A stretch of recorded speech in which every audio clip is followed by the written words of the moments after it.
네, 유인태 전 더불어민주당 의원과 함께 정치권과 관련된 소식 더 자세히 분석을 해보도록 하겠습니다. 유 의원님 어서 오십시오.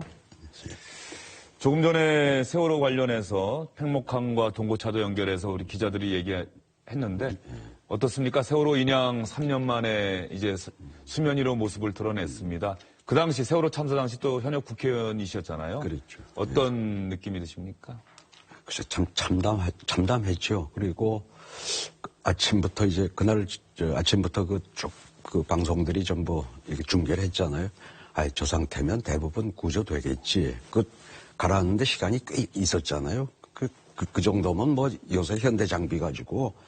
그런데 저희 그날 의총이 있었어요. 그 의총 중간에 대부분 많이 구조됐다. 일부만 빼고. 그래서 상당히 안도를 했다가 또 중간에 그게 오버였다. 뭐 이 얘기를 듣고 참 답답하고 아주 참담하고 그랬습니다. 근데 문제는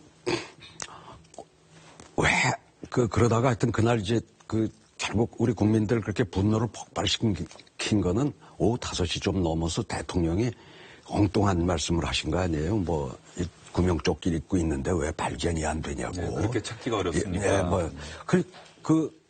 도대체 대통령은 뭘 했길래 5시가 넘어서 온 국민이 다 알고 있는 사실을 저런 말씀을 하시나. 뭐 그게 아주 분노를 자아냈던 건데 문제는 저런 사고는 제대로 진상규명이 되고 거기에서 우리가 좀 교훈을 얻어야 되는데 이 정부가 3년간 세월호 특별조사위원회 활동을 어떻게든지 봉쇄하려고 했고 더군다나 구조하러 갔던 정장 기소하는 거를 청와대 민정수석이 좀 해방하려고 했다는 이제 보도들도 나오고 자꾸 저거를 대통령이 그날 저거에 대해서 아무런 5시에 가서 그런 엉뚱한 발언을 한 원조의 의식 때문에 그런지 몰라도 저렇게 덮으려고 하면은 상처가 더 깊어지는 거 아니겠어요? 그리고 우리 사회가 얻을 교훈이 뭐가 있습니까? 우리가 지금 한일 위안부 문제도 그렇지 않습니까? 일본이 사실을 인정하고 사죄를 해야 이웃 간의 화합이 되는 건데 뭐 저런 식으로 나오니까 계속 저 문제 가지고 이웃 간에 저렇게 반목을 하게 되는 거 아니겠어요? 저런 참담한 사건을 겪었으면 우리 사회가 거기서 교훈을 얻고 교훈을 얻으려고 그러면 제대로 된 진상규명이 있어야 될 거 아니겠습니까? 그걸 3년간 저것도 인양도 안 하려고 했잖아요, 이 정부가. 네? 세월호 지금 진상규명, 교훈을 얻기 위해서는 진상규명이 돼야 되고 그로부터 분명한 재발방지책 같은 것이 마련돼야 한다 이런 말씀하셨는데 인양하는 데만 3년이 걸렸습니다. 너무 오래 걸린 것 아닙니까? 이 정부는 하여튼 저것도 뭐 경비가 많이 드니 아직도 미수습자가 9명이나 있는데 하여튼 정부가 안 하려고 했던 거죠. 안 하려고 하다가 뭐 말하자면 좀 압력에 못 이겨서 이제 저렇게 늦게 인양하기로 결정을 하면서 아직까지 밝혀진 건 아무것도 없지 않습니까? 세월호 특조위를 만들어 놓고도 뭐 정부 측에서 온 사람들은 뭐 세금만 뭐 낭비하는 뭐 집단 비슷하게 그냥 거기서 사퇴를 하고 뭐 이런 일들이 벌어졌지 않습니까? 네.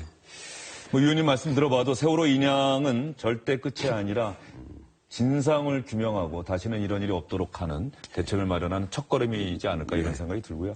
정치권 현안으로 넘어가 보도록 하겠습니다. 오늘 정치권 소식 중에 역시 가장 큰 뉴스는 민주당에서 개표 결과로 추정되는 자료가 유출이 돼서 SNS를 통해서 지금 확산되고 있다는 거거든요. 이 소식 듣고 나서 어떤 생각 드셨어요? 이거 진짜 개표 자료인가? 이런 생각 드셨습니까? 아니면은 어느 쪽에서 의도를 갖고 흘렸다 이런 생각 드셨습니까? 어제 저한테도 카톡으로 저게 왔더라고요. 보셨어요? 왔는데 보니까 뭐 문 대표 굉장히 앞서고 저는 주로 경기도 지역이 많이 포함되고 부산 일부 이렇게 된 저것도 뭐 몇 개 있는 모양이래요 지금 나도. 그러니까 민성희 기자는 뭐 3가지 유형이 있다고 그러더라고요. 몇 가지가 있는 것 같아요.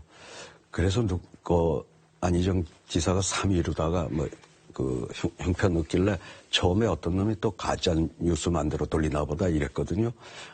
저도 뭐 그런 저간의 사정은 몰랐는데 저걸 개표를 해가지고 밀봉을 하기로 후보 간에 합의가 됐다네요. 그러니까 오늘쯤은 각 후보 진영이 저 현장 투표 상황을 거의 아마 집계를 하고 있을 거라고 봅니다. 누군가가. 이제 그 참관이 우리는 몇 대 몇이었다고 했을 거고, 저것을 보안을 더군다나 이 정치권에서 보안을 유지한다는 거는 거의 불가능에 가까운 거 아니냐. 그러니까 전 저게 뭐 확실치는 않지만은 아주 엉터리는 아닐 거라고 보여지대요. 처음에 봤을 땐 좀 가짜뉴스 아닌가 봤는데 좀 상당히 그 근거 있는 내용이 아닐까 싶고, 그리고 이제 저거 가지고 뭐 이렇게 뭐 경찰 수사를 의뢰하니 하는데 이 정치권에서 자꾸 당내 경선을 가지고 걸핏하면 무슨 경찰에 가고 뭐 고소 고발하고 하는 거는 정치하는 사람들 아닙니까? 정치적으로 정 못 풀 때 그 마지막 수단으로 생각해 볼 일이고, 그 뭐 선관위에서 조사를 하겠다고 하니까. 근데 애시당초부터 저 개표해서 각 참관인들이 간 사람들이 전부 우리 지역 내가 간 데서는 누군 몇 표 다 알고 나온 걸 가지고 그 보안을 지키라고 하는 게 좀 무리였던 것 같아요. 개표하는 쪽으로 왜 합의가 안 되고 그 결과를 밀봉해서 4월 3일에 공개하는 걸로 왜 합의를 했을까요? 그때 차라리 발표를 하지. 바로 이제 개표는 해놓고. 그러니까 그 결과를. 예. 예. 글쎄 그건 모르겠어요, 저도. 근데 이거는 후보 진영 간에 서로 합의된 사항이라고 그래서 저랬으면 어차피 저거는. 문재인 전 대표가 그런 얘기를 하더라고요. 뭐 어차피 이렇게 될 거면 사실은 그때 그렇게 합의를 했어야 한다. 뭐 이렇게 공개될 줄 몰랐느냐, 이런 또 반응이 문재인 전 대표 측에서 나온 것 같은데. 어쨌든 간에 지금 뭐 민주당 입장에서 다행인 것은 이재명 성남시장이나 안희정 충남지사나 그렇다고 해서 경선판을 깨고 나가겠다 이런 뜻은 절대 밝히지 않고 그래도 경선은 계속 할 것이다 이런 의사를 밝히고 있다는 거예요. 다만 민주당을 지지하든 지지하지 않든 간에 민주당이 과연 집권당이 될 만한 관리 능력을 보였느냐, 이런 일이 벌어지고 있는데 뭐 이런 지적들은 얼마든지 나올 수 있을 것 같거든요. 그렇죠. 근데 원래 저기 정치권이라는 데가 세인만 알면 보안이 안 되는 동네 잘 아시잖아요. 이게 원래 안 되는 동네인데, 그리고 또 그 보안이 안 되니까 또 기자들이 먹고 사는 거고, 예? 특종 빼내고. 예. 예? 그 전문가시니까. 그런 동네인데, 예. 더군다나 1000명이 안 걸 갖다가 처음부터 저걸 보완을 하겠다고 한 것 자체가 제가 보기에는 어리석은 판단이었다고 보여지고요. 정치권은 3명만 알아도 다 안다. 지금 유 의원님과 이야기 나누는 동안에 세월호 인양 현장 상공에서 SBS 취재 헬기가 그 현장 상황을 촬영한 화면입니다. 지금 라이브로 들어오고 있는데요. 처음 보여드렸을 때보다 지금 상당히 많이 올라왔습니다. 유 의원님도 저 방송 하기 위해서 도착하셨을 때보다 지금 많이 올라왔지 않습니까? 더 올라왔네요. 예. 폭이 22m인데 13m까지 끌어올려야 하는데 수면 위로 한 1시간쯤 전에 6m까지 올랐다고 했거든요. 그래서 지금 계속해서 그 세월호를 수면 위로 끌어올리는 작업이 진행되고 있는 것 같습니다. 현재 SBS 취재 헬기가 현장에서 직접 촬영하고 있는 화면이 실시간으로 들어오고 있는 겁니다. 그래서 조금 끊김 현상이 있긴 있는데요.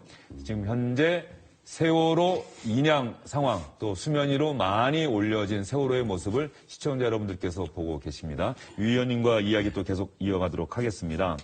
이재명 성남시장, 안희정 충남지사 어쨌든 추격하는 입장인데 지금 이 뭐 사전 개표 결과로 추정되는 자료가 유출됐다. 그럼에도 불구하고 경선판을 깨지 않겠다. 뭐 이런 자세는 또 당 선배로서 또 어떻게 평가하십니까? 당연하죠. 저들이 저렇게 합의를 한 게, 개표를 하기로 한 게 잘못된 거구만요, 보니까. 예. 그런데 2012년 경선 때도 그렇고요. 2007년에 그 당시 뭐 대통합 민주신당 경선 때도 경선 주자 중에 한 사람이 뭐 잠적하기도 하고 뭐 이런 진통이 있었단 말이죠. 그런데 이번에는 그런 일은 벌어지지 않을 것으로 확신하십니까? 그때보다는 훨씬 더 지금 후보들이 양식이 있는 사람들이라 좀 젊고 그런 일은 없을 거라고 봅니다. 그런데 이런 식의 어떤 그 공방이 가열되고 의혹이 계속 제기된다면은 경선 끝나고도 후유증이 오히려 본선이 문제인데 경선 후유증이 심각하지 않을까요? 아직까지 일 가지고 그렇게 심각할 거라고 보여지진 않는데 하여튼 경선이 됐든 뭐 본선이 됐든 선거 서로 치르고 나면 의의는 좀 상하게 돼 있어요. 빈정들을 많이 상해요. 아니 정도원 의원 박근혜 대통령 안 찍었다고 그러잖아요. 예? 그러니까 뭐 그 일정 부분 있을 수밖에 없는데 그렇더라도 아직까지 그렇게 이를테면 이제 지난 2012년도에 그 안철수 후보하고 문재인 후보 이게 워낙 누가 봐도 매끄럽질 못하고 뭐 좀 화가 나서 던지는 것 같은 사퇴하는 모습을 연출했잖아요. 네. 그거는 저는 그때 하여튼 문 후보 쪽에도 책임이 있다고 뭐 말씀드렸지만 그때는 그게 아마 본선에 상당한 좀 영향을 미쳤을 거라고 보거든요. 근데 뭐 이번엔 뭐 그러진 않지 않겠어요? 예. 문재인 전 대표가 어쨌든 앞서가는 입장이니까 다른 주자들을 좀 끌어안는 그런 모양새를 뭐 보여야 할 텐데 우리는 원팀이다, 한 팀이다 이런 얘기 강조하는데 안희정 충남지사가 이제 하루가 지났습니다마는 SNS에 정 떨어진다는 표현까지 썼단 말이에요. 그러니까 안희정 충남지사는 정말로 아까 말씀하신 대로 의의도 상하고 빈정도 상하는데 그 정도가 좀 지나쳤다. 너무 화가 났다. 이렇게 볼 수 있지 않겠습니까? 그렇죠. 그러니까 안 지사가 그 얘기한 대연정. 사실 그 노무현 정신이란 말이죠. 노 대통령 아시다시피 당선되자마자 뭐 선거구제만 하면은 하겠다 그랬고 또 중간에도 결국 권력을 넘겨주겠다 이런 표현까지 했죠. 그 대연정을 또 한번 그 제안을 했다가 뭐 이런 지하에 끝나버린 거지만 그때가 참 나쁜 대통령이라는 표현이 나왔을 때죠. 예. 그런데 소위 같은 그런 친노 노무현 대통령을 모셨던 사람이 자기의 이 대연정을 가지고 마치 적폐 세력하고 야합하는 사람처럼 몰아댄 거에 대해서 아마 속이 정말 어지간히 상했던 것 같고 또 뭐 요번에 그 뭡니까 저 표창 받은 거 뭐 이거 그거 가지고 그 대변인이 그 대변인이야 이쪽 그 한마디는 해야지 그냥 넘어갈 수 없어 했더니 저쪽에서 융단 폭격이 쏟아졌잖아요. 뭐 이명박 대통령 전 대통령으로부터 뭐 표창 받은 사진을 또 뭐 일부 의원이 또 공개하기도 하고 안희정 지사가 받은 걸. 근데 다 잘한 송영길 본부장이고 김태년도 뭐 무슨 멘토 단장인가 뭐 그러고 정청래 너무 다 잘 아는 사이에 그렇게까지 오니까는 정말 정이 좀 떨어지겠더라고요.